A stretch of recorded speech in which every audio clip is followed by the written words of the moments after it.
listening to a practitioner per se who will give us the financial institutional perspective about all these things we've been talking about. He has a very long retinue of certifications. I have the honor and privilege this morning to present before us Mr. Olagoke Sayeed Salawu of Sterling Bank. Mr. Olagoke.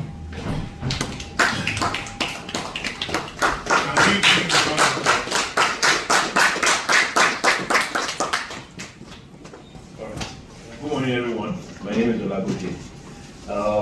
It's a pleasure to be here once again. Like Dr. Adam said, I'm a proud alumni of this course, and I'm sure that we are extracting maximum value from the course. My name is Olagoke once again. I work at Sterling Bank. I'm the compliance officer at Sterling Bank. What I'll do is that I'll try as much as possible not to use complicated terms. I'll break everything down so that we understand. What I'm going to do this morning is to talk about, let me go back to the topic. I'm talking about the banking sector in perspective with CFT. I say I was lucky to have been nominated by the Nigerian government to represent Nigeria at the FATF assessment. I don't know whether anybody is aware of what happened last year on the grey list. Is anybody aware of the grey list? Okay, good. So lucky to have been one of the people who spoke with the FATF assessors, to thankfully get us off the grey list. My thought process is that if you know more, then you can do more. As much as possible, I would love this session to be interactive. If you have a question, something I've said you don't understand, quick, raise your hand and then we can quickly trash it out. Okay, so this is the core framing of our conversation today. I'll be talking about how there has been a strategic shift in terms of the banking, so to speak. So even though the name of my presentation is banking, think of it more as financial services. So I'll not be talking about only banking, I'm talking about payments, I'll talk a little bit about crypto, virtual assets, I'll talk about mobile money and what have you. But by and large, I want you to understand that banking is not really a sector anymore. When we had the conversation with FATF, it became very clear the reason why they are focused on the financial sector when we talk about TF. And it's very simple. It's because the financial ecosystem is a national infrastructure, right? It's a pipeline, it's an economic backbone. So if you're able to infiltrate the financial ecosystem, you really can do anything you want. There's nothing you can do. In TF is a bit unique. I believe they have spoken about that. A large portion of the terrorism financing in Nigeria today, according to statistics, is through the informal sector. About 75 to 70%. Trade by barter, smuggling, illegal mining, cash, and what have you. However, the remaining 25%, that's high value 25% that goes to the financial sector. That's what we'll be talking about now. I am of the belief that we, in the financial ecosystem, are still treating terrorism financing like we used to 10, 15 years ago, which is no longer the case. A lot of the methodologies, a lot of the activities of these terrorists have changed. And unfortunately, we have not been. So the point of this video was, this was an interview I had late last year. An interview I had with the Nigerian Television Authority last year, after we got off the grey list. Myself, representatives from the NFIU, were doing like a victory lap, going to the, this thing to celebrate, we had just gotten off the grey list and all that. And, this presenter asked me a question, came out of left field. Normally when you go for these interviews, they give you soft questions. We are celebrating now. Soft questions. And she asked me a key question, and I hope the video would have played. She said, why are banks still facilitating kidnapping for ransom? I was thrown off. I was like, and I wanted you to hear what I said. One of the first things I said is that it's complicated.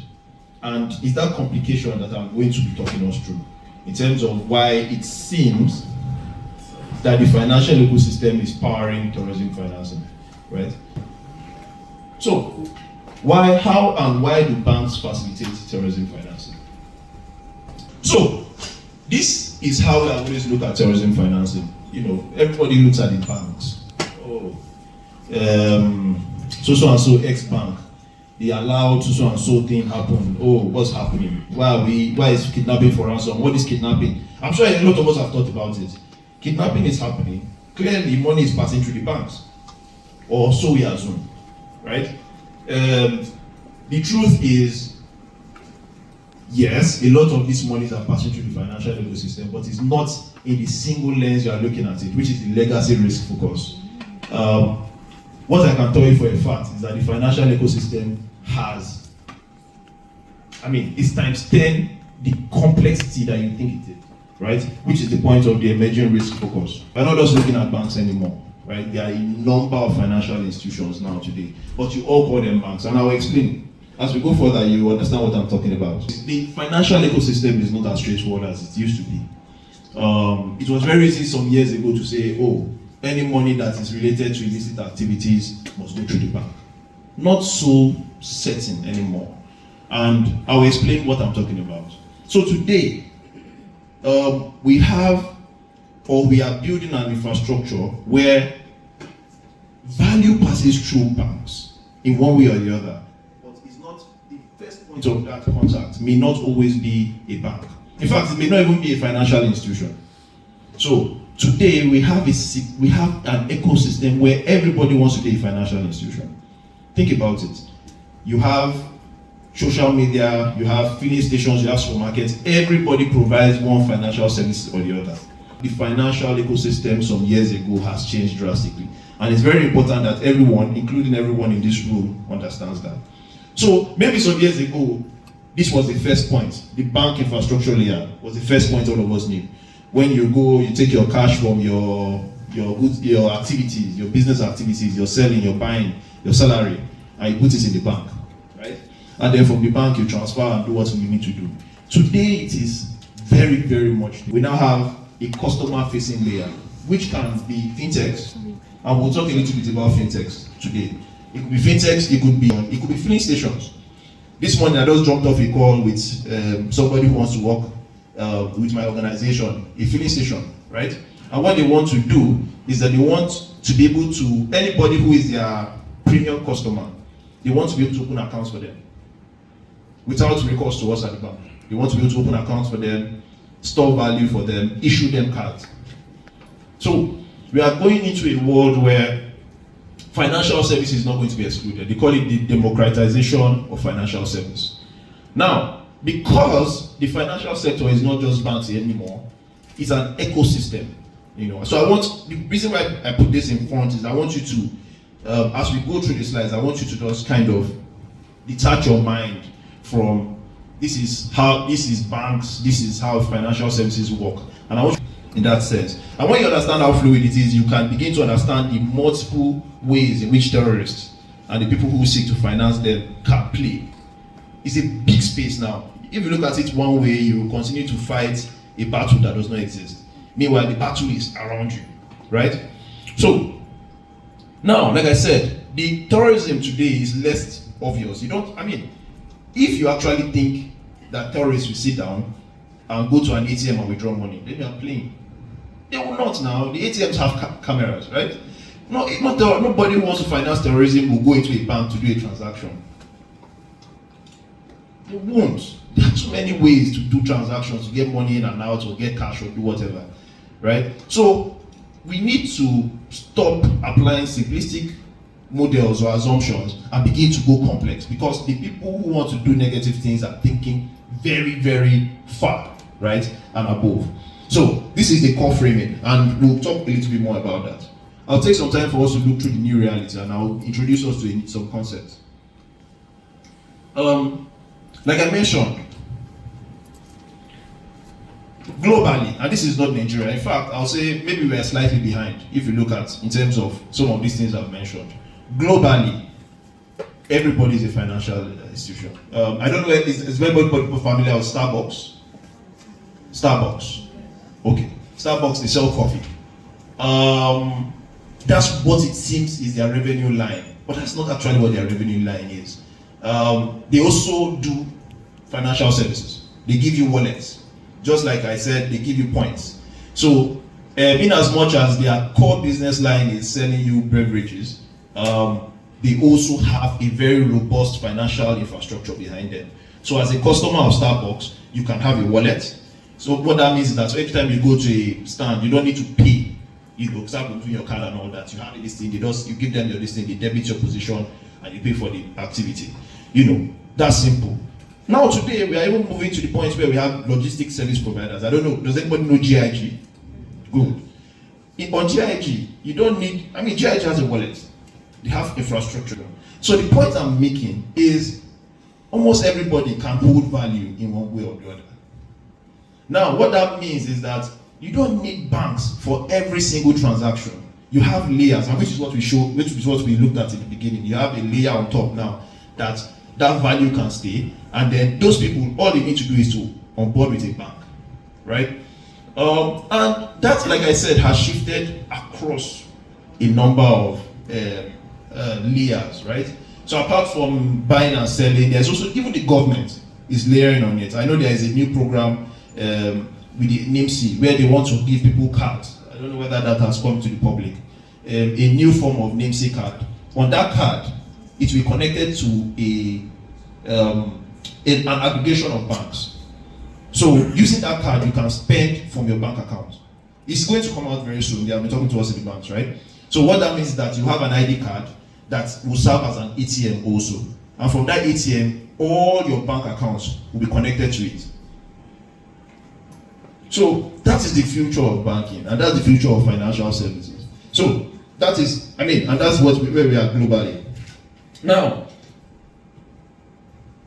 I want to quickly show you this statistic. It came out in 2025, December, by the CBN, and it shows the trend of branches. Unfortunately, this only covers deposit money banks. When I mean deposit money banks, I mean commercial banks, Sterling, Wema, Access and all that. It doesn't cover microfinance banks. But it is very interesting that you see between 2006 to 2010, there was a very, very high surge in terms of the number of branches that were opened. And then you can see that it has stayed relatively upward, right, until it has started to dip slightly between 2019 and down, right, although there was a slight surge. Now, basically, what is this story here? The story is that at a particular point in time, we in the financial services thought that the greatest way to drive financial inclusion, when I say financial inclusion, to bank people who were not in the financial sector, was to have as many branches as possible. Right? There was a time when we had departments in the banks called admin.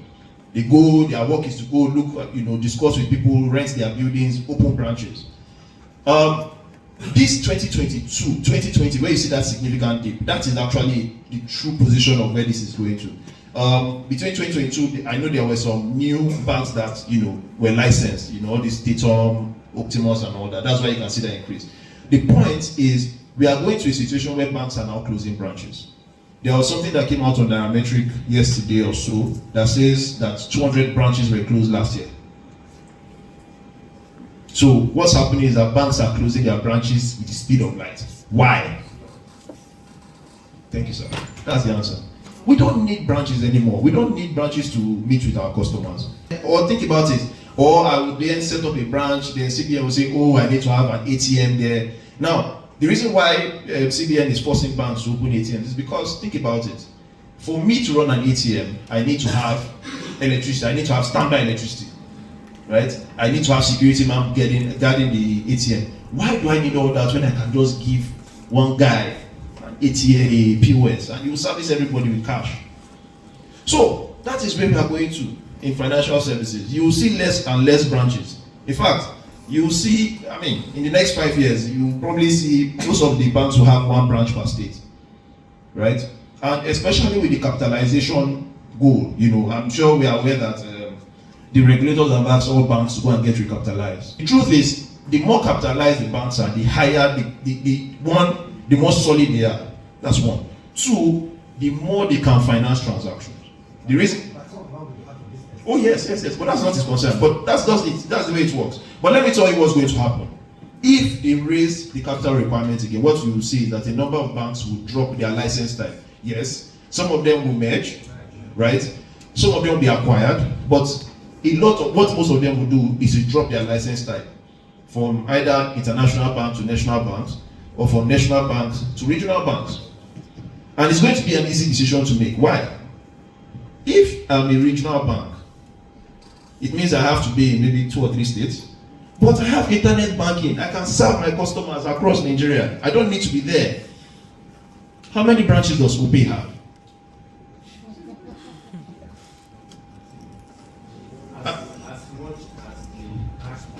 Exactly. Thank you very much. As much as they have cash points. So why do I need a national bank license? I don't need it now. If you tell me to bring more capital, I'll just I'll downgrade my license, move my operations to Lagos and then send agents to the north. Or move my branch to Abuja and send agents to the south. It's very simple. So I'm trying to let you know how we think in terms of this strategy, and I'm talking about how, and I want you, at some point we'll begin to connect the dots around what I'm explaining to you and how TF works in Nigeria today. Now, this was also reported by CBN in 2025, and it speaks to the evolution of payment channels in Nigeria by value. Can everyone see the blue portion of the coloring? Sorry, it's a bit small. That was for checks. So between 2009 to maybe early 2017, most of the value in terms of the financial ecosystem was through checks. I'm sure a number of us had checkbooks, you carry them. In fact, that time it was a status symbol. You hold your checkbook like this and walk around, it used to be a status symbol. And you can see that it has almost vanished as of 2024. Yeah. No, but does anybody have their checkbook with them here? Why? Why do you need a checkbook? That you will now sit down, you write, one guy in the bank will say, oh, you made a mistake. Come back and come and sign it. You will decline. When you can sit down and log into your app and send millions and millions of naira across the country. Right? Look at ATMs too. You can see that as of 2013, the usage of ATM was increasing and it was expanding until it dropped in 2020. Why? Well, this died very quickly because during COVID, people couldn't go out, so and then POS just finished the ATM market. So, why are we then thinking that these are the things that tourists are going to use? Nobody even uses them, right? If you look at POS, you can see that POS faced a slight decline and then it's growing. And I can assure you the next 5 years, that green will be as big as this blue. It's simple, right? POS and agency banking is low maintenance, it's easy, it's convenient for everybody, right? Now, you can see red. Can you see that red was, it literally didn't exist as of 2009, but it has taken over the position of checks. Web payments is about, and we'll talk about web payment. This web payment is not just one. It's multiple things. It's multiple things, right? It's internet banking, it's payment aggregation. I don't know whether anybody's familiar with payment aggregation. I'll speak about it a little bit. Is anybody familiar with Flutterwave here? Yeah. Flutterwave, okay. Paystack, okay, good. So a lot of those things that Paystack, Flutterwave does is under web payment, right? In terms of utilities, your day-to-day living, more and more will continue to move towards web payments, right? And web payments, the disadvantage of web payments is that you don't need to see the person that is paying. You don't even need to know whether the person has any KYC or identity. All you need to sit down as a service provider is to set up your website or set up your mobile app, put the gateway in place, and people pay you. You don't even need to see them, you don't need to know them. It's wonderful, right? And then, okay, we can see mobile pay, which is the mobile app that everybody has. Now, what does this tell us? Does anybody have, just what have you learned from this evolution of the payment channels in Nigeria by value? Can anybody share that inside? Okay. Is there anybody that has a mic that can it means that funding for services has become so complex in a way that you hardly will be able to trace the source of the funding. And this is a good way for the tourism financing now, where you can finance a service or you can finance terrorism without anybody knowing who is financing it, and it gets across. But the question I want to ask here is this: what is the law backing this web payment? Didn't this law, was it enabled by a law? And then didn't the law see this? Because the issues we have around fraud today is that your child could transfer money from your account into another account without you knowing, or somebody. And while the banks are being complicit here, is that we feel that the bank should be able to give you the identity of or where this money actually went.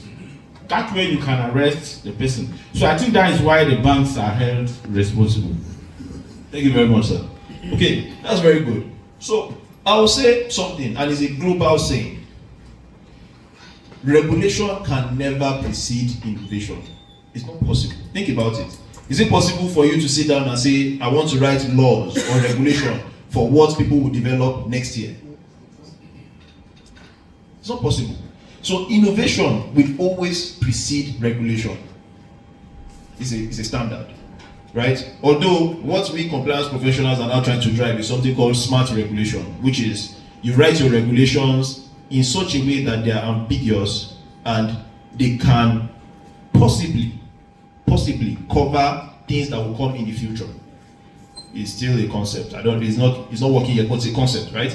So it means when you write your regulation, you say, considering so and so as at today, and in view of what will happen tomorrow, right? But it's not clear cut. The point I'm making is that it's not possible for regulations to exist for some of these things, because as you can see, some of these things did not exist as at 10 years ago, right? In terms of the fraud, like for example you mentioned, there's a new exposure draft that came out by the CBN around something called authorized push payments, which is like what you mentioned.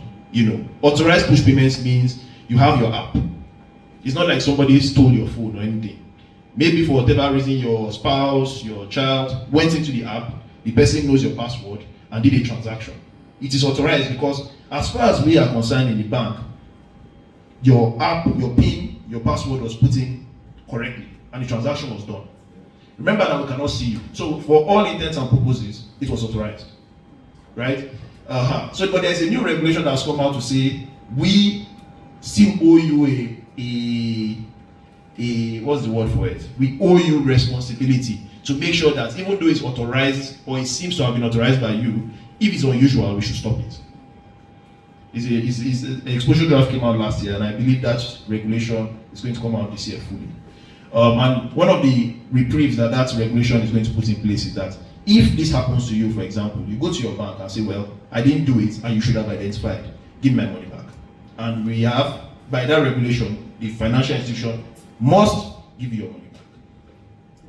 Now, that's one advantage for customers. The disadvantage of it is that what you will see is banks will begin to behave like how banks in the UK behave. So, today, you sit down now, I transfer money to you now, you get the money now. What will happen is that will not happen anymore. You might send money now, the person will get it in 2 hours, 3 hours, 4 hours, might get it tomorrow. And the excuse will be that we have to validate, we have to verify. So again, control and innovation, we always have to balance it. It's a delicate balance. But yes, sir, the point you made is very, very accurate. The point is that the payment landscape, the way value moves, is so dynamic that it would be very, very presumptuous of us to assume that terrorists are using the same modules, or they are still moving money around with checks, or they are going to ATMs to withdraw money, right? When we have all this evidence to show that even us as normal people who are not looking to bypass the financial ecosystem have moved. Okay. Now, I'm sure that we have all arrived here together. However, let me give you the compliance neutral answer. The reason why some of this value it seems to disappear is because of new technologies. Today, we have a connection between the fiat and the crypto ecosystem. In Nigeria, in 2021, I think, 2020, 2021, there was a boom in the crypto economy, right? Crypto came up, Bitcoin went fully market, and everybody started using it. I think then Nigeria made a foundational mistake, right? What we should have done, inside Series 2020, is that we should have embraced that new technology, brought it under regulation, and started learning how to oversee that new type of money flow.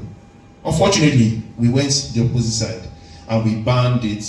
They said, CBN said, and all that. And what happened? When you try to block innovation, see, innovation is like water. You can't block water. If you block water, it will flow through the path of least resistance. So what happened? Crypto went underground. And now we are struggling to bring it back up. And I'll talk a little bit about it as we go on. But the point is that a lot of times when it seems your money has disappeared, it's because it has left the fiat ecosystem. When I say fiat, it means your Naira, your USD, your Euro. It has left all that place and it has gone into Bitcoin, Ethereum, and stable coins. Your money is gone. It's not within the ecosystem that all of us know. It has gone into crypto, and that money could be in Japan in the next 2 seconds. Okay, so like I said, brick and mortar is no longer a business model, right, for us in banking sector, and I think that has permeated across the financial institutions. If you look at some of the highest valued financial institutions today, the Flutterwave, the Paystack, they don't have branches.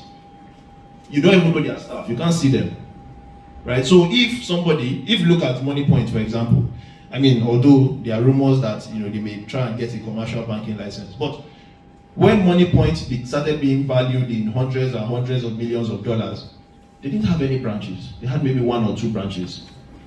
So the point is, for us, branches no longer means anything, and we will continue to move in that model until something shocks us back to status quo, and that will probably not happen.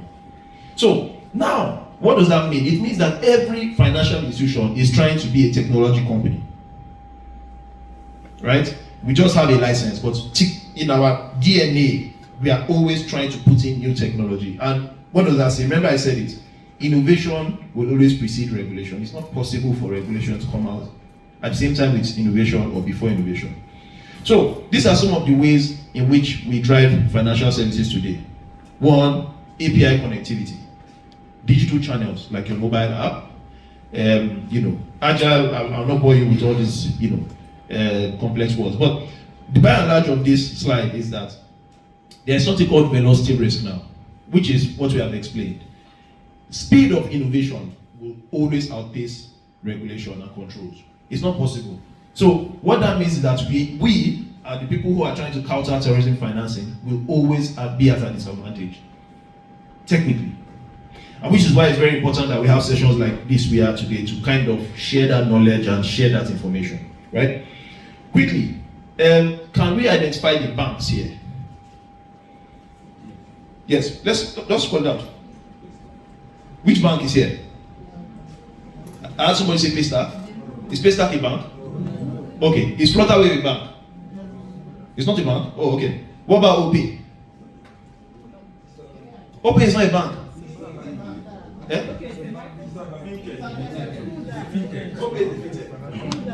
Okay. What about InterSwitch? InterSwitch is not a bank. Okay. What about Carbon? Is anybody familiar with Carbon? Is Carbon a bank?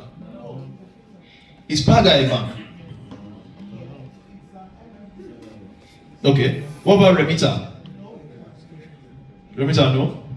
What about Kuda? It's a bank. Okay. What about PiggyVest? It's a bank. Okay. What about Cheaper Cash? Okay, good. So we have quite knowledgeable people. The point I was trying to raise here is that sometimes what looks like a bank is not really a bank, right? And one of the things we will do is to quickly look at the types of financial service providers we have. Unfortunately, I didn't cover insurance, and capital market. This is mostly entities licensed by CBN. Did we know that we had this number of financial service providers in Nigeria? Did we? Now, you can see we have commercial banks. These are your typical, for example, Sterling, your Jais. Even within commercial banks, we have different types. we have the normal commercial, we have the non-interest bank like Jaiz, Taj, and what have you. Then we have mobile money operators, which is where OPay sits. OPay is not a bank, at least not today anyways. PalmPay is not a bank, it's a mobile money operator, right? We have people like Paystack, we call them payment solution service providers, they are PSSPs, although, they also do switching, but I don't want to complicate things. We have financial institutions that are called switches. What they do is that they transmit financial data from one financial institution to the other. We have someone like InterSwitch there. If I were to ask you, who do you think is more foundational to the financial ecosystem today between InterSwitch and OPay? Who would you say? Foundational. InterSwitch. Why are you guys in this class? You guys know everything. Yes, InterSwitch is more foundational. So why OPay is in everybody's face? InterSwitch is the Baba, is the one that is powering everything. Yes, is the core infrastructure that powers every other person, right? Almost every other person. Good, and it's a switch. We have payment terminal solution providers. These are the guys that power your POS, right? They are the hidden layer under that. Yeah, we have Global Accelerex. We have something called payment service banks. Is anybody familiar with a Momo PSB? Momo PSB. Oh, good. Smart Cash PSB. So they are banks, but they don't do cash. They are mostly into payments. They are mostly run by telcos. We have super agents. Super agents are the financial service guys that handle agents. These agents you see with POS, they are responsible for coordinating them. We have like Yellow, that's owned by MTN. Then we have MFBs. So even in that last slide, some of us were calling some of the MFBs banks. Well, they are banks, but they are not commercial banks. So we have something like Kuda, Money Point, Fair Money. Now, these guys are doing lots and lots of value, but they are not commercial banks. Now, what typically happens when you talk to law enforcement agents, intelligence agents, I'm not yapping anybody, when you talk to them, they always underestimate these guys. Guys are small now. They're not small. Right? They're not small. The guys. Yes. Right? So sometimes, and this goes to the beginning of my slide, we equate geographical spread. Oh, they have branches everywhere. To size. I don't need to be everywhere to do millions and billions and billions of transactions. I just need to have a good mobile app or a good technology infrastructure. So I'll put it there, and one of the things these guys do is that they move with speed. You can have a bank account with these guys in 2 seconds. Put your BVN, do your facial recognition, and account is open. Right? We have something called international money transfer operators. Unfortunately for us, and when I talk to, regulators and, law enforcement, people always ignore these guys, IMTUs. They are the ones that help you bring value into the country. They do cross-border transfer, like your Western Union. I don't know anybody but Western Union, MoneyGram. We have new ones now, LempFi, a number of them. These guys, you need to be looking at these guys. Anyways, so I don't know whether anybody has any questions around the financial institutions. Can we go on? Okay, sir.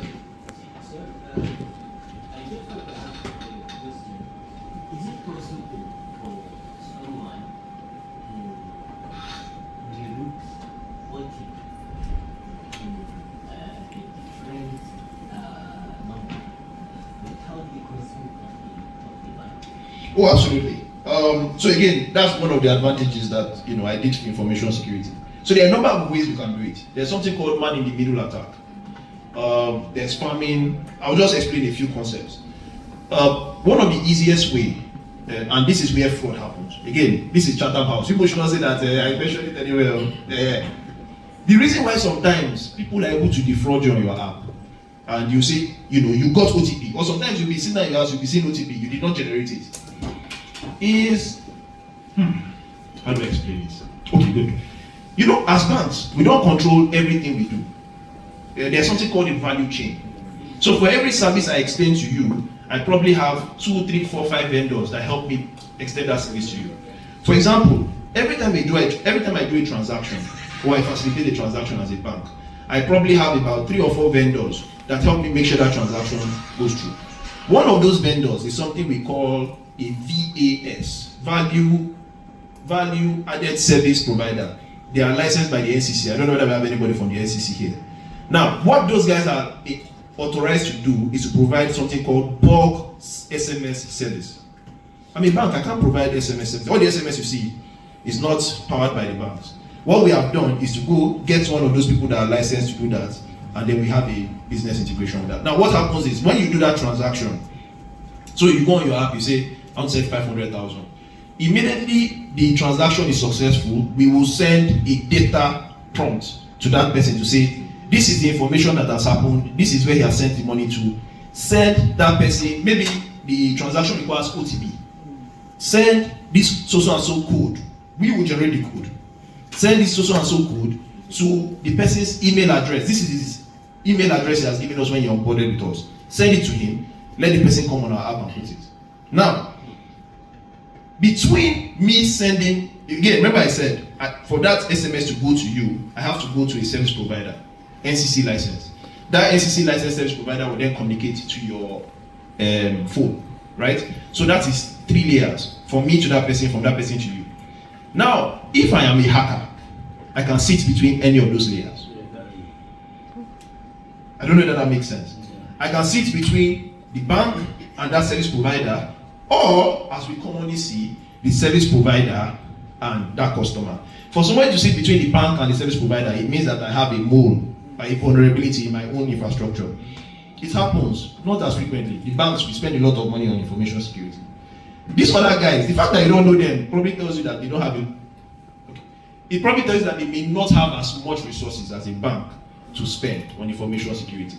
So if I am a hacker, mathematically, I'll go and hack a VAS service provider, and I'll sit there and I'll park there, and I'll just be tailoring the traffic. Once I see anything OTP, I route it to myself. Now, this is where the smart hackers and the dumb hackers. If I'm a smart hacker, what I will do is I will still allow the OTP get to you. What the wicked ones will do is that they will block the OTP. So you'll be doing OTP, the thing will never get, OTP has not landed now, money is leaving your account. The smart ones, we allow it flow to you. They can delay it a bit, maybe they delay it by 2 seconds, 3 seconds. Between that 2 seconds, 3 seconds, it has landed on them, they have done the transaction, money has gone.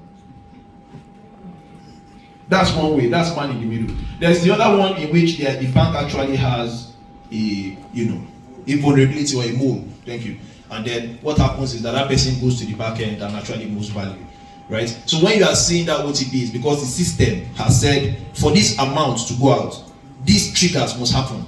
So even though the person is at the back end, the system is still pushing those triggers, even though money is going to move regardless. So that's just 2 ways. But there are a lot of other ways it can happen. I hope that answers the question. So again, like I said, if you want to understand these things, it's a bit complicated. It's not as straightforward as it used to be. All right. Okay. I'm enjoying the conversation. I'm taking too much time. All right. So this is the global TF landscape. I tried as much as possible to make it as updated as possible. Like I said, the theme of my conversation is I'm trying to show you new methods. I'm not going to be talking to you about the old ones. I'm sure it were flawed, right? I'm talking to you about the new things. The UN, there's a committee in the UN called the Counterterrorism Executive Directorate in the UN, and they did an assessment of Africa last year. And this was their findings, right? Of course, terrorism threats in Africa in the Sahel is one of the highest. I mean, we all know this, right? And I think there were some interesting things, and I just wanted us to kind of look at it together.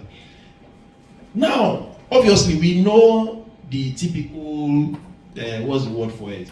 The typical activities of these terrorists in Nigeria, right? There's a lot of arms movements, IEDs and what have you. But there are some new things that have come up now. The UN say they see new things like unmanned air support. Yes, drones, right? Drones coming. These guys are now using drones. They use. In fact, there are discussions that these guys use chemical attacks, right? And there's a terrorist group in the Middle East, Daesh. They have been found to actually have deployed chemical attacks in their use. And I think last year, the UN, at the front of the UN, some of our regulatory authorities underwent a training on how to safeguard our nuclear plants and radiology plants. It was not because of they were not generous, it's because of this study. So the point I'm making is that at a point in time, maybe 2 years, 3 years from now, the way terrorism warfare would change. You will not have a lot of terrorists riding around on bikes and all that. You just send their drone, drop a few payloads here and there and blow whatever it is, right? I don't know how secure our airspace is, and maybe our colleagues in the Air Force here will talk about it, right? But I don't know how prepared we are for unmanned aircraft systems. And I don't know what control we have in the country for monitoring how these things come into the country. We do. We do very well. Okay, good. I think you have made this point, right? Terrorist financing is very hybrid. And we know this. It's a mix of legal and illegal activity. And that's what makes it so complicated. Because it's mixed with legal, you cannot just say, oh, this thing, you cannot do it. Because if I work hard and I get my salary and I decide I want to use it for terrorism financing, it's going to be difficult for you to stop it. Because all you will see is payment from somebody who is working to a third party, right? So it's very, very complicated, and these are some of the reasons why it's so complicated. Permit me to just speak through a bit. Now, these are some of the evolutions, right? And what I was trying to say at the beginning is that unfortunately for me, unfortunately for us, in terms of my assessment of how we still treat terrorism financing, I think we still think we are here. 2014, we still think it's a bank transfers, ATM, POS, remittance agents, cross-border. Meanwhile, this is where we actually are, right? I just showed you fake IDs now, right? Prepaid cards, Hawala, and somebody mentioned, very intuitively about how Hawala has even evolved. We are not just talking about movement of value, we are talking about movement of valuable goods. You get complex cash carrier routes. We'll talk about this later. And I'll also talk about some of the futuristic things we are seeing, and we'll talk about them as we go on. And I think one of them that is very interesting is this last one. Yes, decentralization, right? No, the last one, I'm talking about gamification. So today, do you know that it's possible for you to play video games and move money? Yes, you can store money on video games. Right, so there's a report in Indonesia, and I will share it as we go on, that says that of course they don't have a very, very strong terrorist cell there, but the small one that they have there, they exchange value through video games. You go into the video game, you buy coins on the video game, you put in value, and then on the video game you exchange the coin with somebody, and that's value. The person takes the coin, redeems it, get money. That's transfer of money, easy. Okay, so we'll look at some of those things. Now, let's talk about Nigeria on the terrorist index. As of 2025, Nigeria is ranked globally between 5 and 6. And these are some of the financing sources, right? You can see human trafficking, quite high. Human smuggling, extortion, arms trafficking, trade in counterfeit goods. A number of, what you find largely is that our terrorism in Nigeria is funded by unlawful activities. Sorry, I'll just quickly speak through. The point is, our terrorists have they are self-financing, right? They have their own activities, they are able to generate their own funds very easily, right? They are very rich. So, the point here is that this is where we are in terms of the global terrorist index. And unfortunately, we have also now been designated as a country of particular concern. Even though this is, slightly political, but yeah, that's where we are. Now, this is the trend of where TF is. Like I said, I've shown you in terms of financial value, but this is what we are looking at now. There are some things that I believe will remain consistent in Nigeria, at least for the foreseeable future.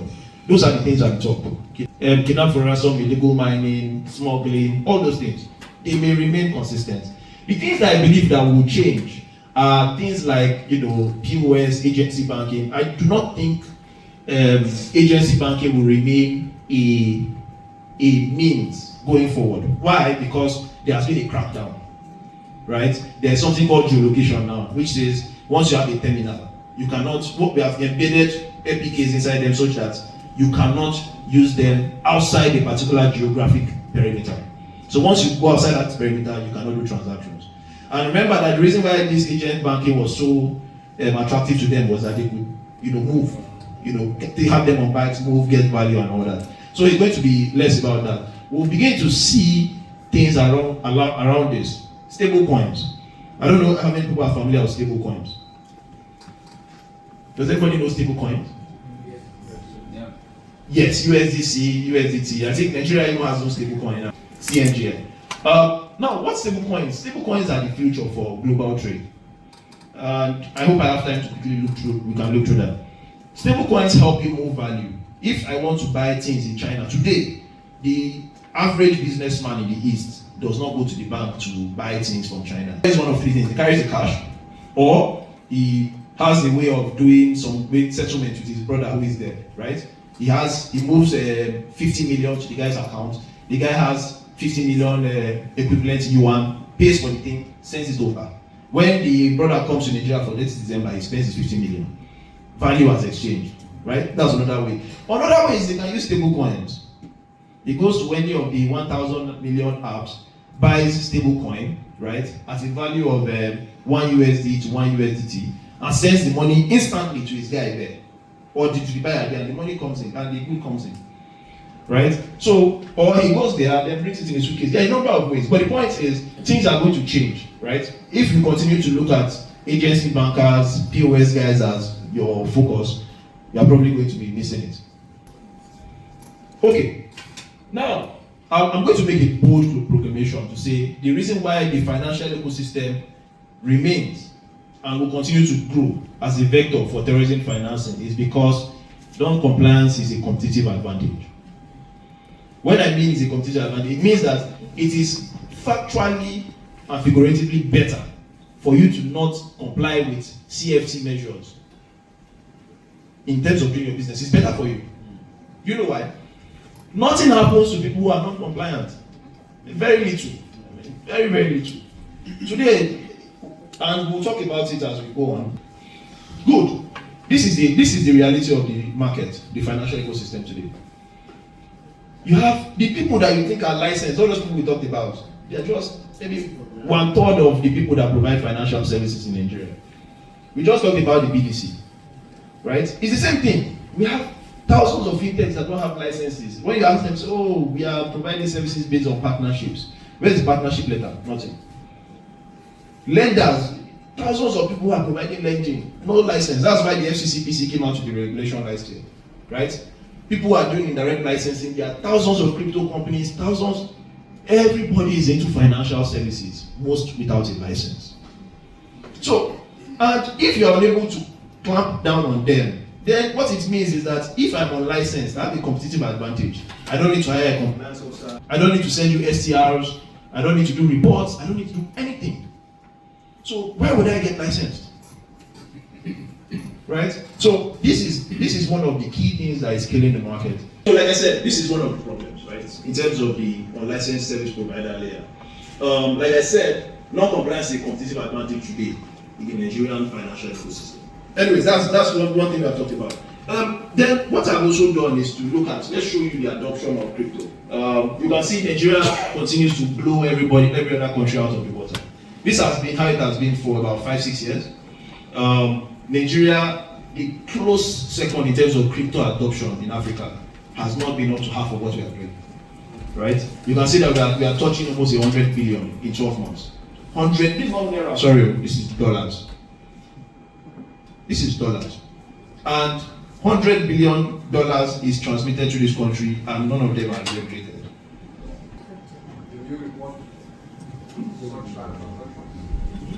Good.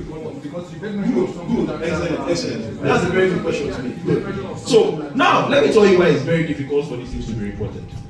We can't tell. Remember, I just explained how once money leaves the fiat ecosystem and goes into a non-fiat ecosystem, it's very difficult to see what's going on.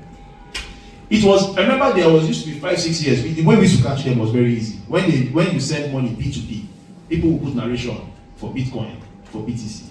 We'll just quickly look at the narration, catch them, close their account. These people are smarter now.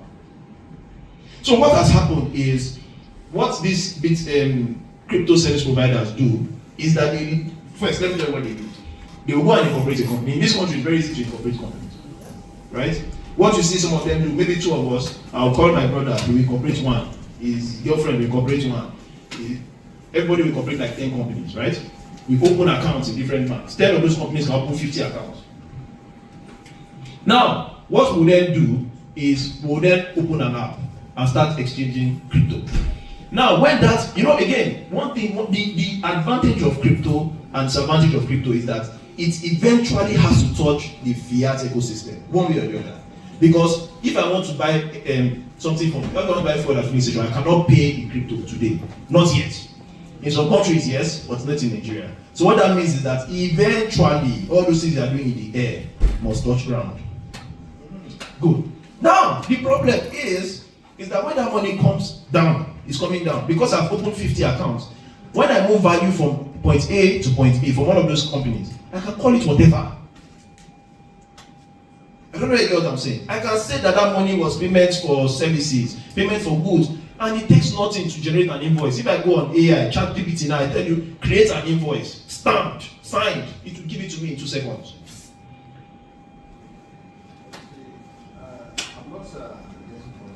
Yes. Yes.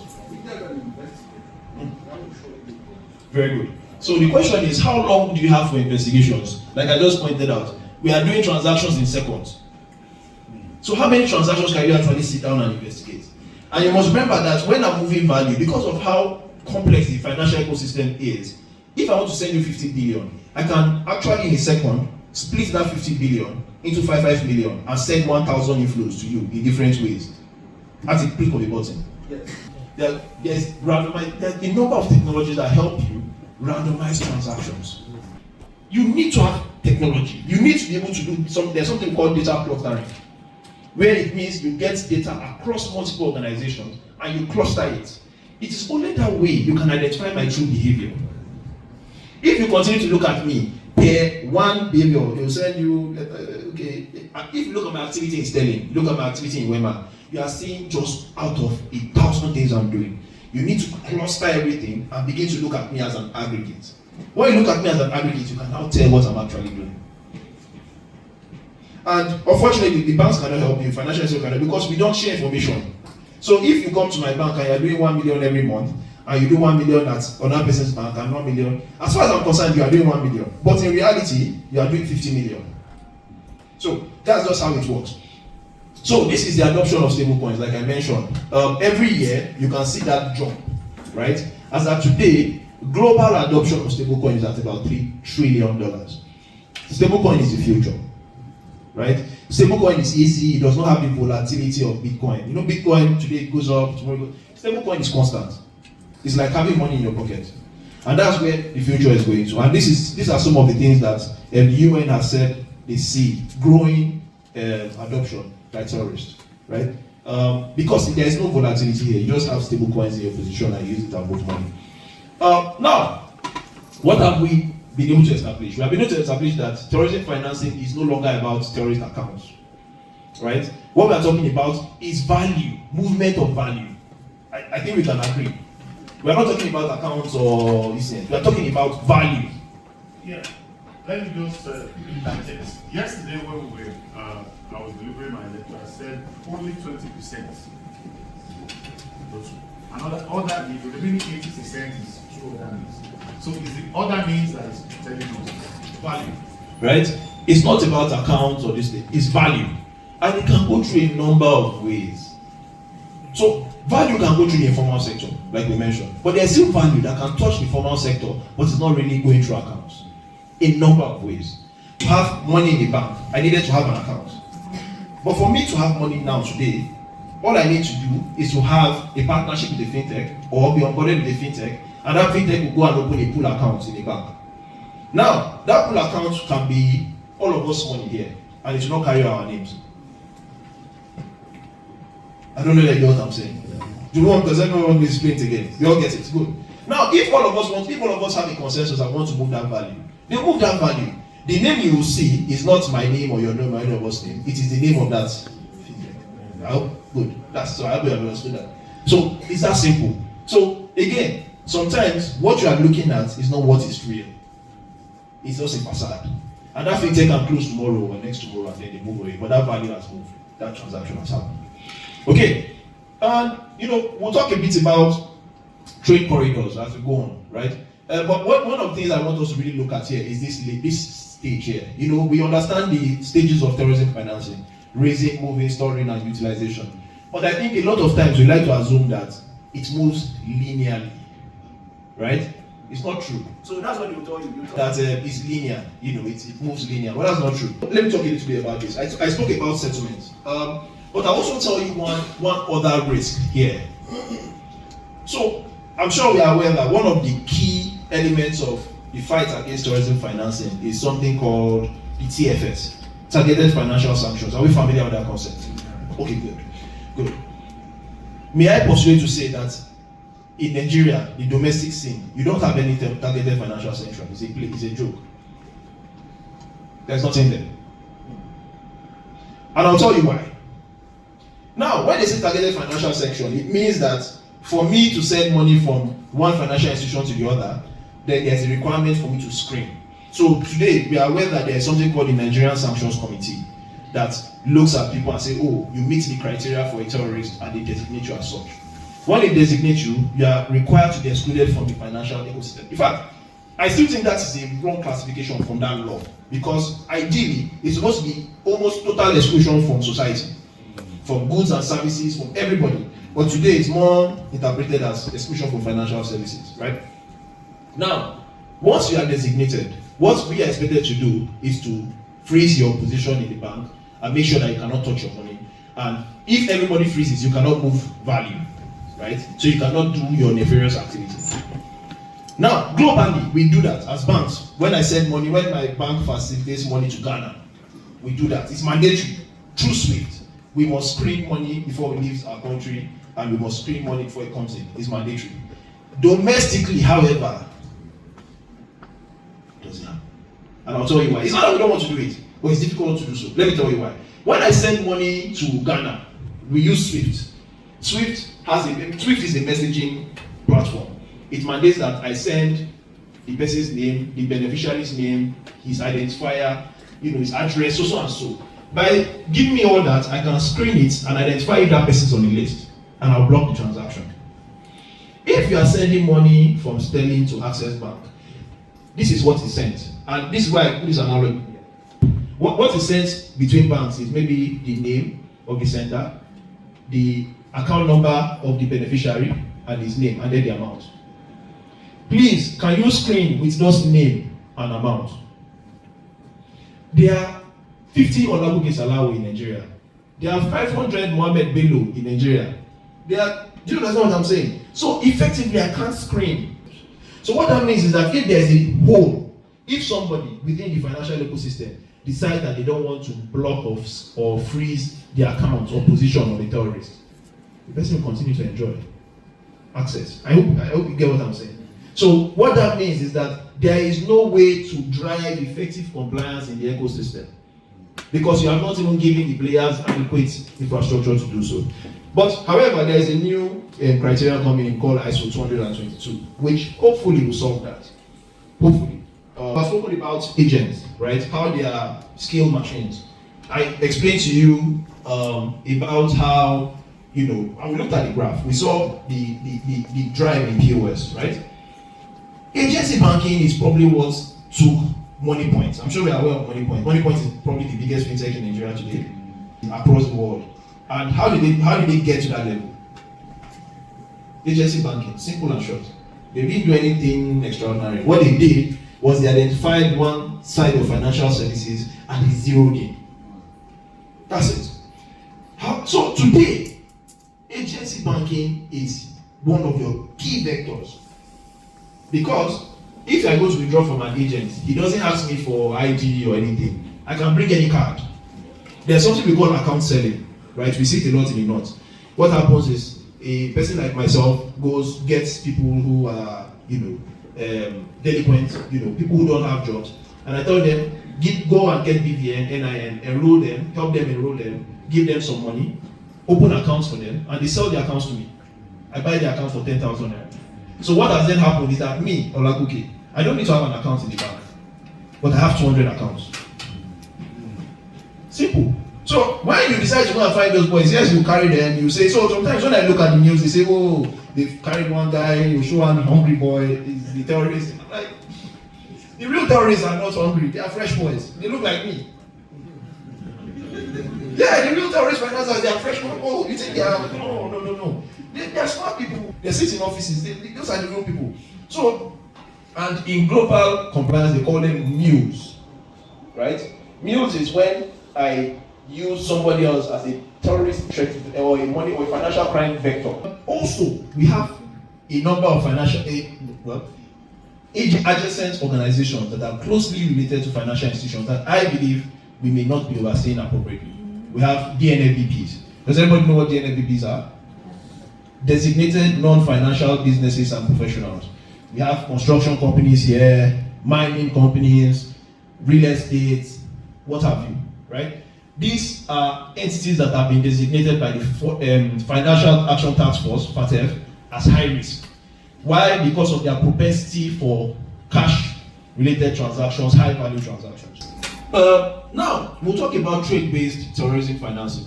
So when we went, last year, I was part of the guys who was nominated to represent the financial sector at the joint expert meeting in Ghana.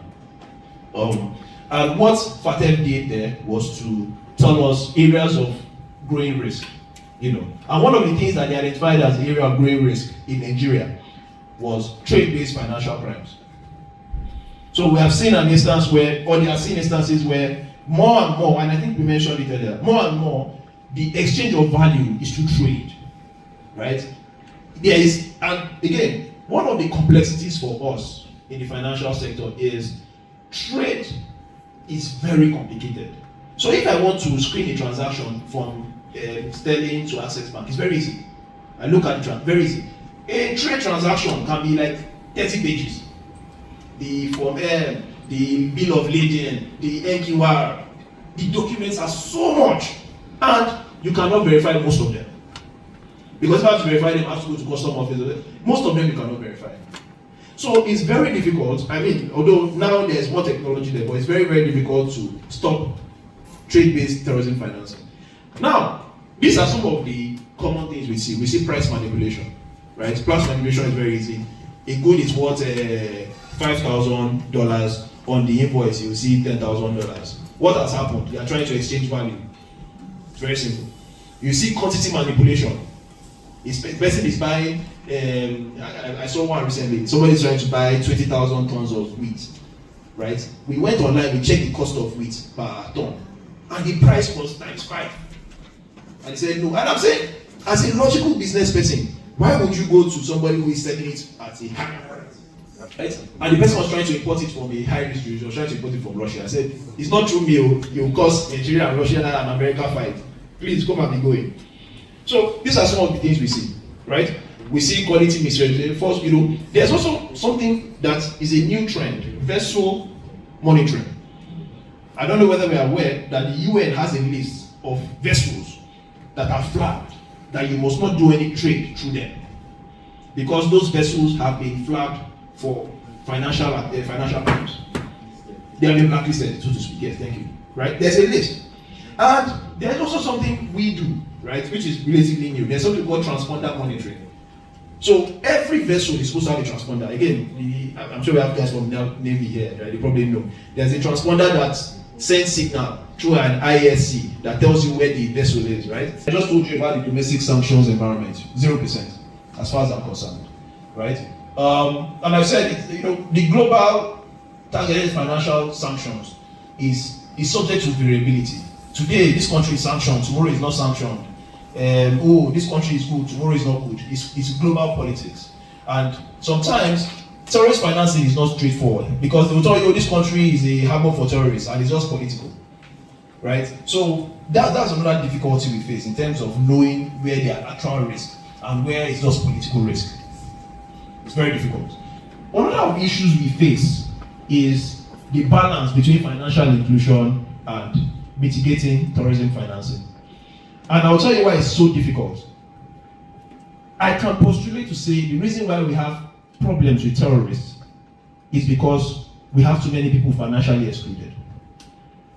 Does it make sense? think about it. If at some point in the last 20, 30 years or 40, 50 years after we got independence, we actually sat down and said, look, we want to make sure that everybody is thoroughly identified.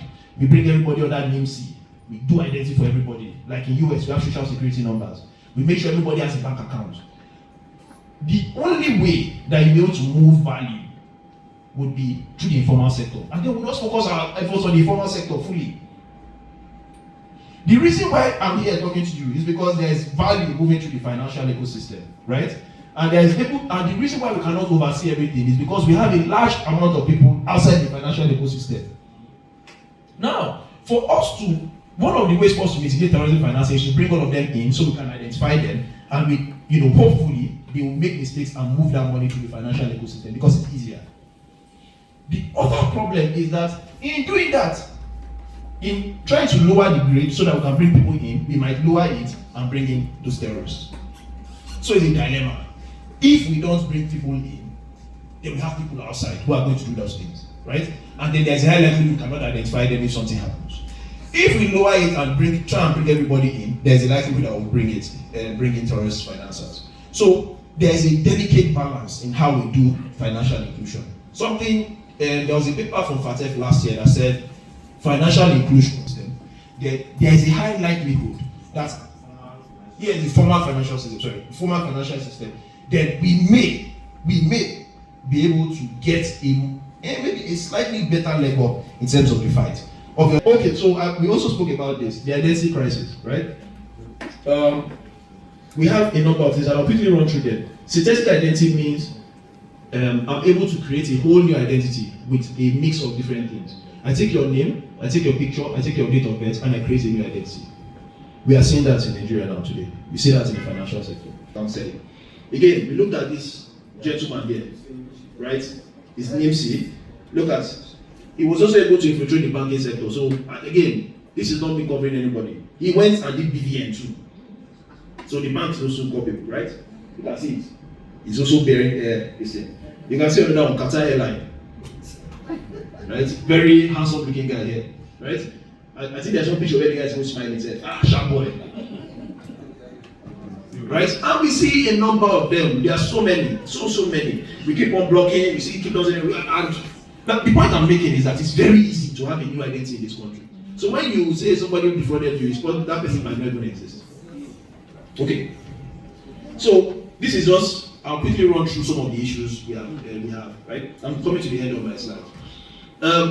Some of the issues we have, I don't think we have enough collaboration between in our oversight infrastructure, in terms of interagency and supervisory collaboration.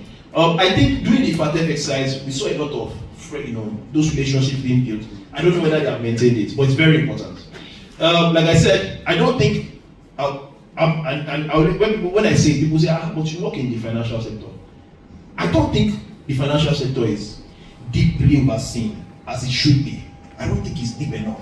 I think it's very surface. The new CBN department, compliance department, seems to be changing things, but I think they can do more, right? I think there's a low adoption of supervisory technology. We mentioned that every law enforcement team, everybody should have good technology. Sometimes I don't think there is clear posture or communication from the industry itself. I think a lot of times we focus on money laundering. Oh, money laundering this. We don't talk enough about terrorism financing, right? We need to take terrorism financing as a risk and talk about it more. Legacy regulatory technology. I'm not sure there is no technology. Well, I'll just skip that. There's also the perspective from the financial institutions. If you look at the UK or in the US, you'll see banks, they'll come out and do advert and say, we are the country in a fight against terrorism financing. Have anybody seen any adverts from the financial institution? Because financial institutions are unwilling to project strong CFT posture. That's something that they should. It's in the regulation actually. There's this that says you must communicate to your external partners and customers and public your AML CFT this thing, but nobody enforces it. It's something that we have to. By the time you project it, it will drive the posture of the global community, right? Reading them. We also have technology, the prohibitive cost of technology. So a lot of times they say, oh, financial services, why are you not put systems in place? Those systems cost dollars. Right? In December, when Dr. Adam called me, that time I just finished defending my budget. my technology budget is in hundreds of millions of naira. And I have to defend it to the board because the board is saying, okay, this thing you are doing doesn't bring money for me. You get what I'm saying? It doesn't bring money, I'm just reporting transactions to the government. Why am I spending hundreds of millions of naira? So, sometimes that's also a problem in terms of the fight, right? And there are some institutions that are not willing to spend that money. In the next 5 years, most people will not be using Swift. Most people don't even use Swift anymore, right? There is PAPS that is in Africa, right? There are a number of, I just talked about stablecoin. You can move value in seconds. Why Swift will take you 7 days, you move value in 2-3 seconds. There are also private payment networks. I can mention a number of them. There is MasterCard Send, there is Wise. A number of them that banks can connect to, financial institutions can connect to, and you can send money to any country in 2-3 seconds. This is some of the places where value is being shared. Thank you very much for having me.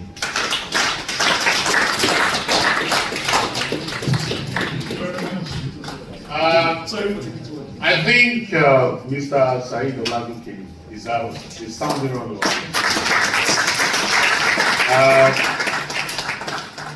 I want to thank you so sincerely. I can read the mood, and I want to believe that I'm speaking your mind. Thank you very much. So, on behalf of the Commandant Provost and the entire participant of this course, we want to present this coin to you. It's a very precious one. You can't buy it with all those your coins. So this is on the temporary. Then let me give you this to hold first. Okay, we should go there. And okay, very much. Before you move to the other, I have this. So when we're done with the course, we'll call on you. During the closing ceremony, we'll come for the name. Thank you very much. So let's